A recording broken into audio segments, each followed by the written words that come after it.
హాలీవుడ్లో ఒక ఫిల్మ్ వచ్చింది బాయ్హుడ్ అనేసి 2012లో. ఆ సినిమాని 12 ఏళ్ళు తీశారు.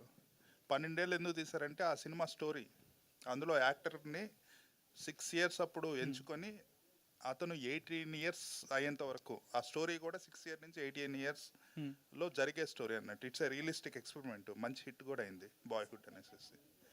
సో మీరు కూడా ఇటువంటి ఎక్స్పెరిమెంట్ ఏమైనా చేశారు ఈ ఫిలింలో? ఎందుకంటే so many variations in the looks and it's taken over so many years. అంటే ఎక్స్పెరిమెంట్ అంటే సార్ ఆ సినిమాతో కంపారిజన్ ఏం లేదు కానీ, సో ఈ సినిమాలో మేము చెప్పాలనుకున్నది అంటే 4 decades of Arjun Chakravarthy life చూపించాలనుకున్నాం. ఆయన కంప్లీట్ ఆర్క్ చిన్నప్పటి నుండి ఆయన ఓల్డ్ ఏజ్ వరకు ఆయన కంప్లీట్ ఆర్క్ చూపించడం వల్ల అతని లైఫ్లో అతని ఫినాన్షియల్ బ్యాక్గ్రౌండ్ కానీ, సొసైటీ నుంచి సపోర్ట్ కానీ, ఆయన పర్సనల్ లైఫ్ కానీ ఎలా ఉండేది అవన్నీ 100% అక్యురసీతో పోర్ట్రే చేయడం కోసం ఆయన లుక్స్ అన్నీ ఎగ్జాక్ట్గా 8 ఫిజికల్ వేరియేషన్ చేసింది సార్. అంటే ఈచ్ వేరియేషన్కి బాడీతో పాటు కంప్లీట్ లుక్ వేరియేషన్ కూడా ఉండడం వల్ల, సో ఈచ్ వేరియేషన్ మేము అనుకున్న 2-3 మంత్స్లో అచీవ్ చేయగలుగుతాం అనుకున్నాం. కానీ చాలా టైం పట్టింది దానికి, అంత ఈజీగా అవ్వలేదు.